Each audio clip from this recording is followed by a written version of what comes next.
vous aurez compris l'articulation entre les deux communications d'aujourd'hui, après la présentation des enjeux sur le plan du droit interne que présente la lutte contre le terrorisme, je vais pour ma part me pencher sur la dimension internationale de la réponse, de la réaction de la France aux attentats terroristes qui l'ont touché, puisque la France a eu une réaction assez forte et qui présente des préoccupations, des questionnements juridiques d'un grand intérêt à l'heure actuelle.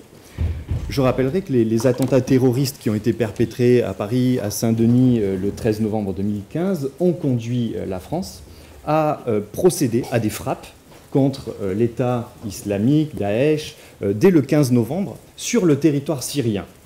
Depuis, les opérations militaires françaises se poursuivent avec une très grande intensité et l'aviation française a conduit depuis près de 800 raids aériens en Syrie, en Irak, depuis donc cet engagement de la France dans la coalition internationale, devenant ainsi le deuxième État qui contribue le plus aux frappes aériennes après, logiquement, les États-Unis. Le ministre de la Défense a d'ailleurs rappelé, quelques jours après l'attentat de Nice, en juillet dernier, que l'aviation française, à l'heure actuelle, frappe tous les jours des cibles de Daesh en Irak ou en Syrie.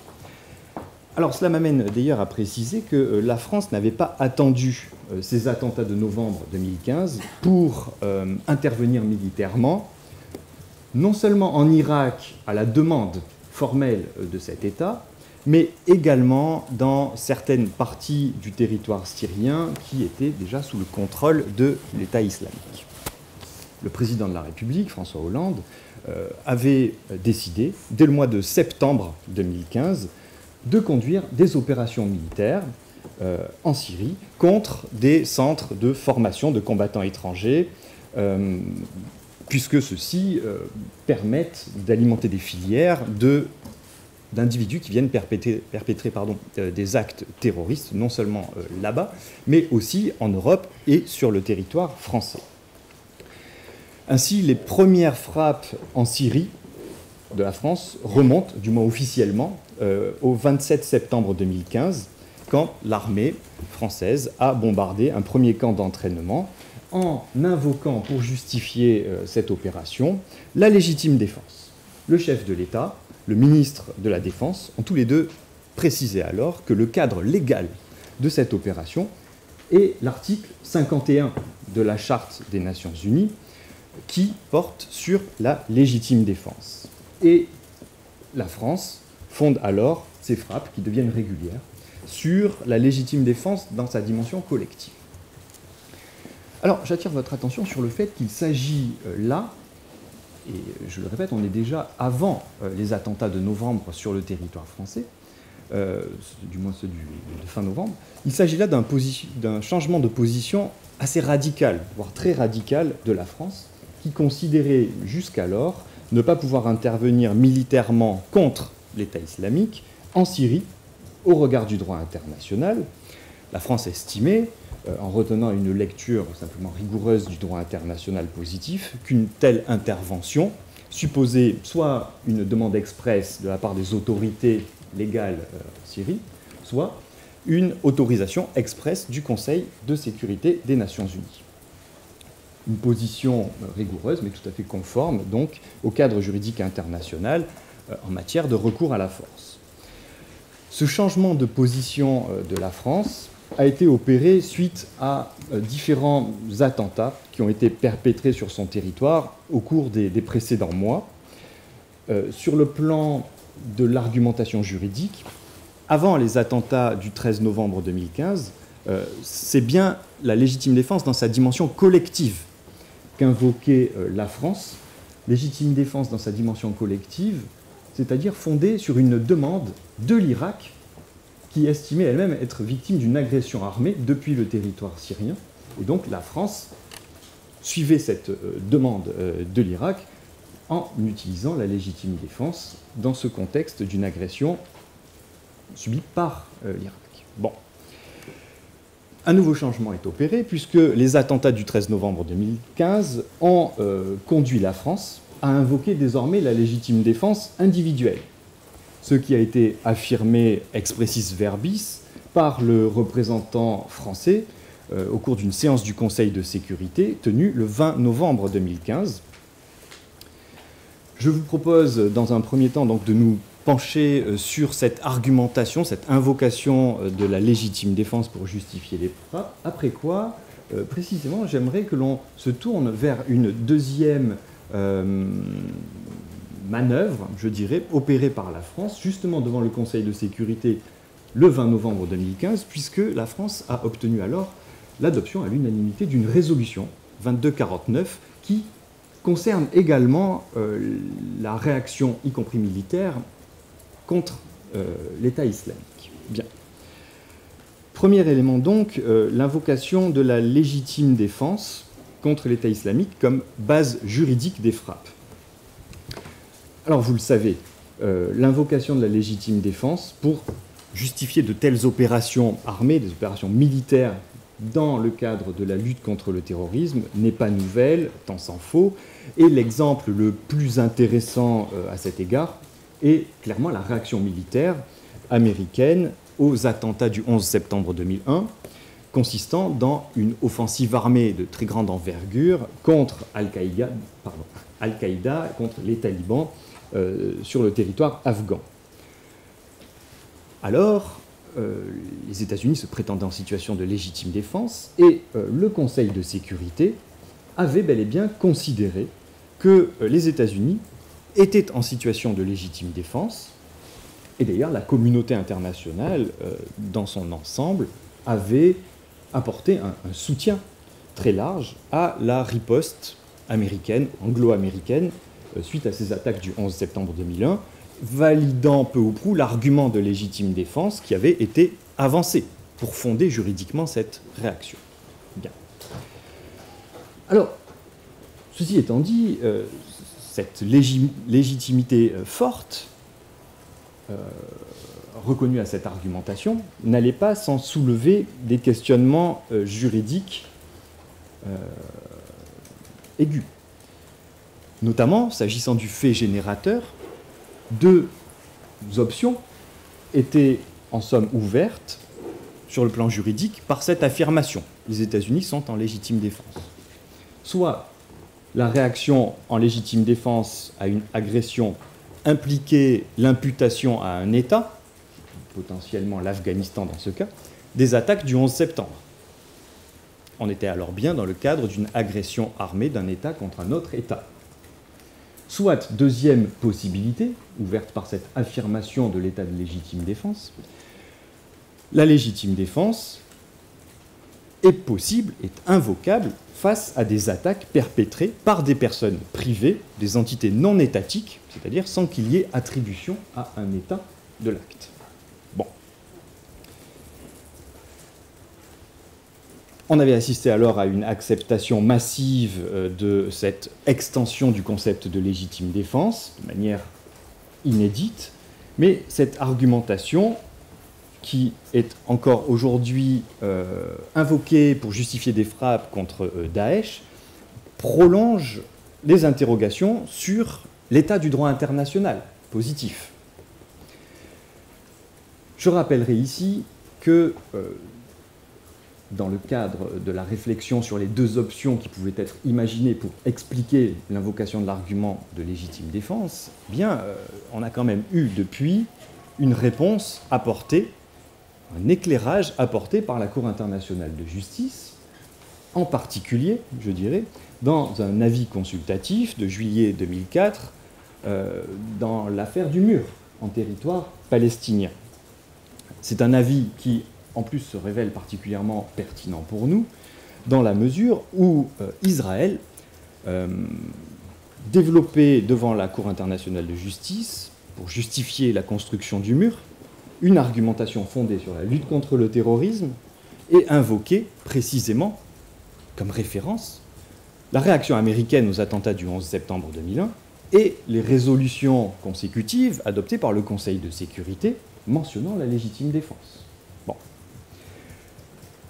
La Cour internationale de justice affirmait à propos de la lutte contre le terrorisme, je vais citer un extrait de son avis, que l'article 51 de la Charte, légitime défense, reconnaît ainsi l'existence d'un droit naturel de légitime défense en cas d'agression armée par un État contre un autre État. Toutefois, Israël ne prétend pas que les violences dont il est victime soient imputables à un État étranger. Qu'est-ce que cela signifie donc? Eh bien, la Cour refusait ainsi l'argumentation d'Israël fondée sur la légitime défense, infondée dès lors que les actes considérés comme ouvrant en situation de légitime défense ne sont pas attribuables à un État. Bon.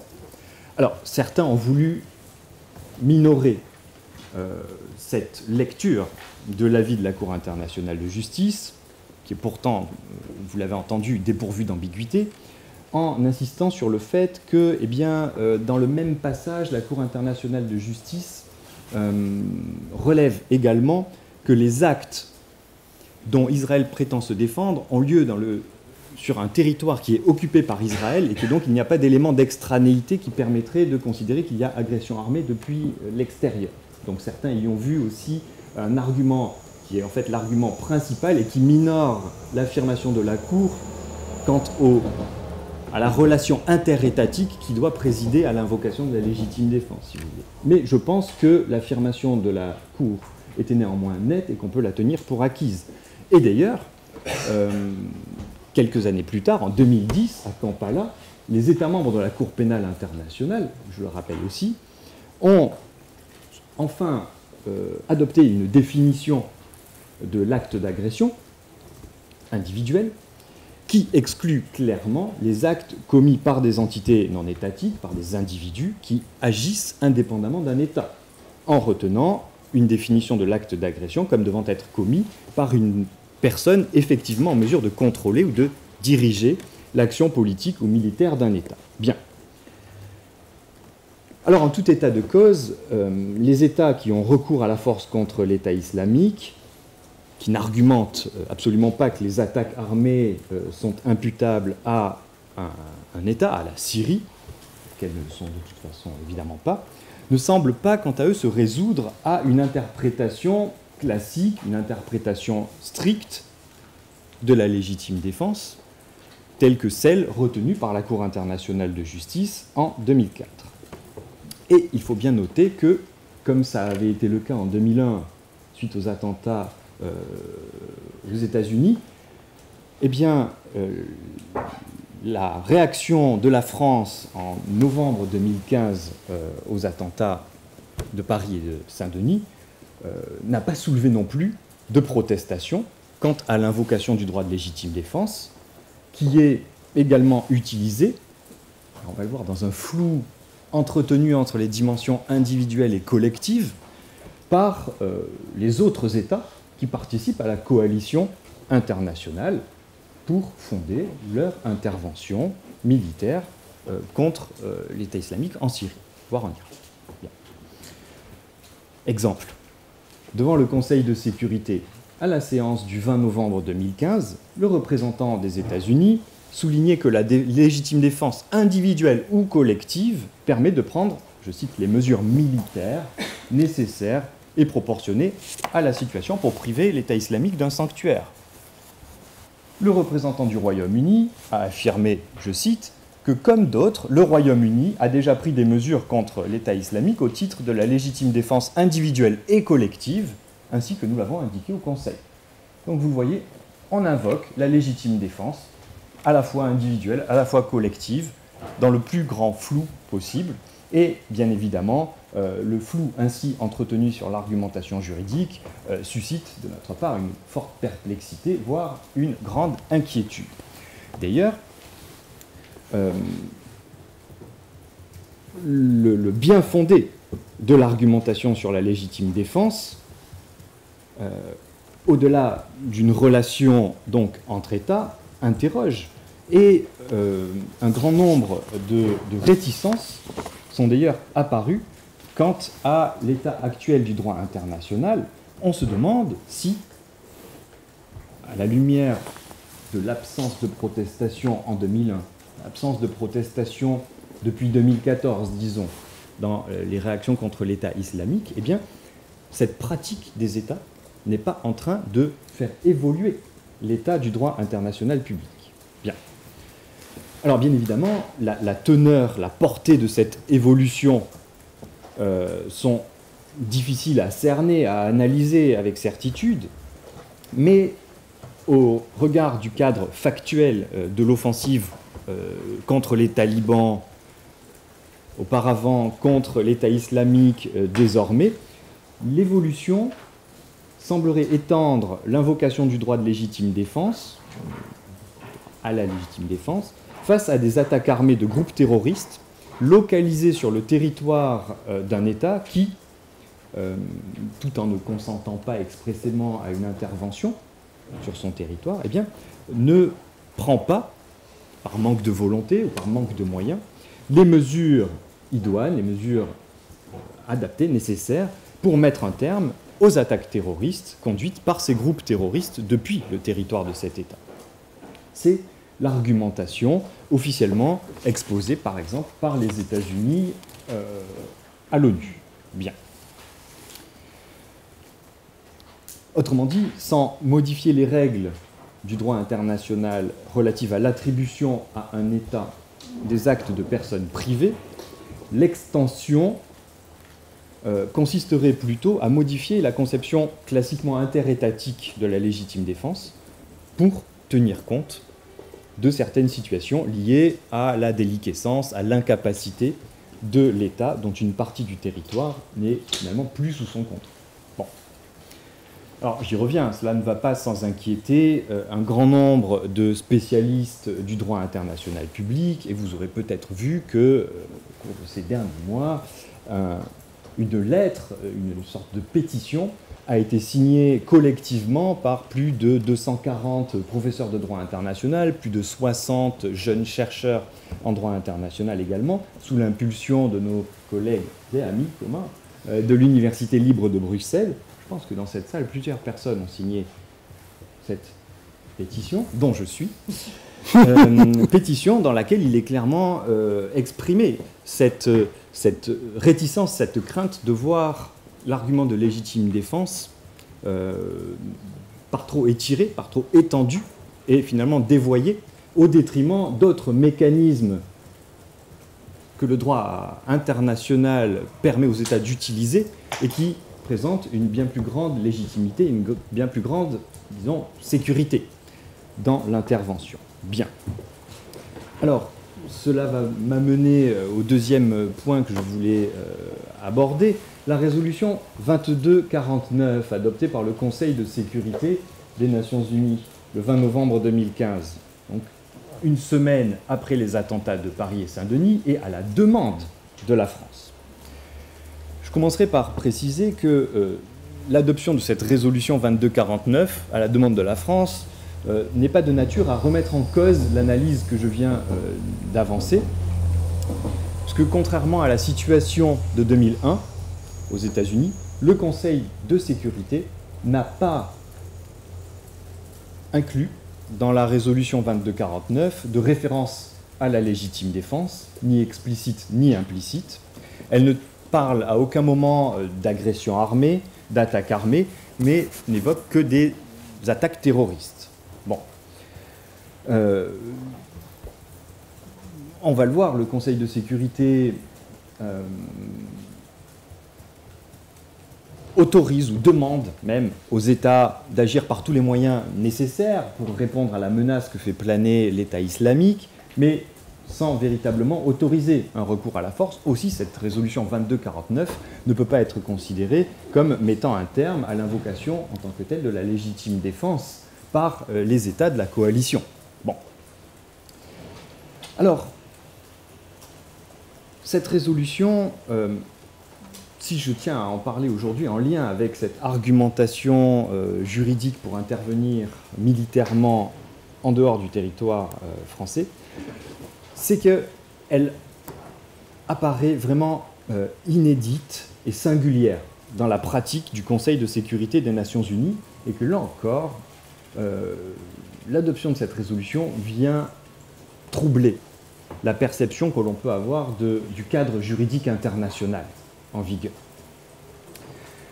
Le cœur de la résolution est le point numéro 5, précisément dans lequel le Conseil de sécurité demande, c'est le mot utilisé, c'est le verbe utilisé, demande aux États qui ont la capacité de le faire de prendre, je cite, toutes les mesures nécessaires conformément au droit international, en particulier à la Charte des Nations Unies, au droit international des droits de l'homme, au droit international des réfugiés et au droit international humanitaire, en vue de prévenir et de faire cesser les actes de terrorisme commis en particulier par l'État islamique et d'éliminer le sanctuaire qu'ils ont créé sur une partie des territoires de l'Irak et de la Syrie. Bon. Je l'ai dit, la résolution ne contient aucune référence à la légitime défense.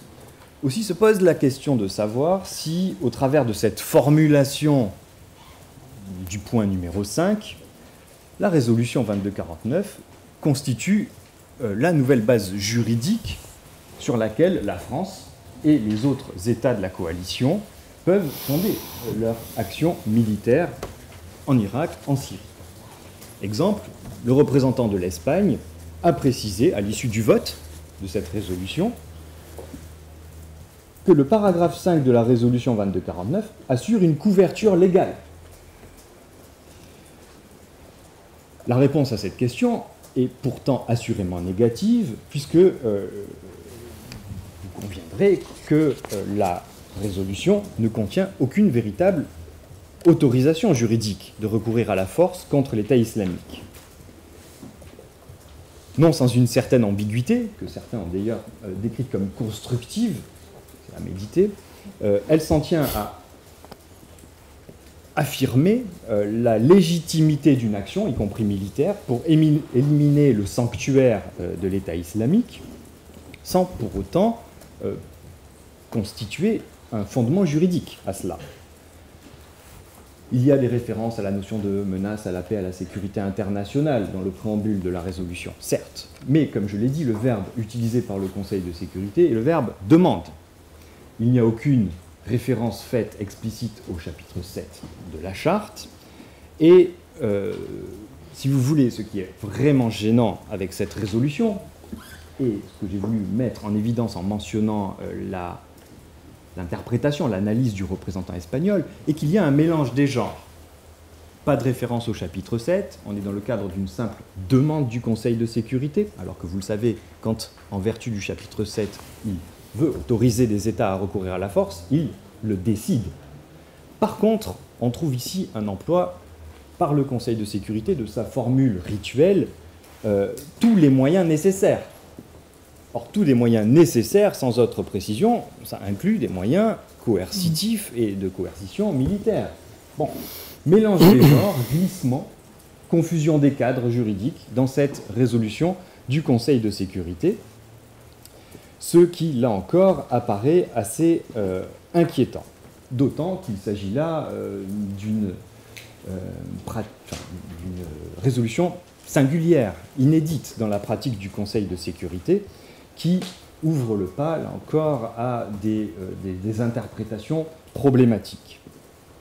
Alors, pour autant, vous l'aurez vu, sur un plan purement technique, le Conseil de sécurité précise bien qu'il demande aux États d'intervenir conformément au droit international. Autrement dit, chaque État doit maintenant se débrouiller pour apprécier lui-même si son intervention est conforme ou pas au cadre juridique, dans quelle mesure, etc.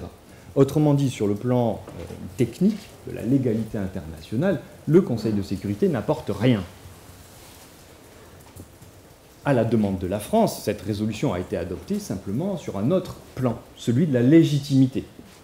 Le Conseil de sécurité légitime un appel par la France, en gros, à une mobilisation la plus forte possible contre l'État islamique, ce qui a déjà un très grand mérite, cette résolution ayant été d'ailleurs adoptée à l'unanimité par le Conseil de sécurité.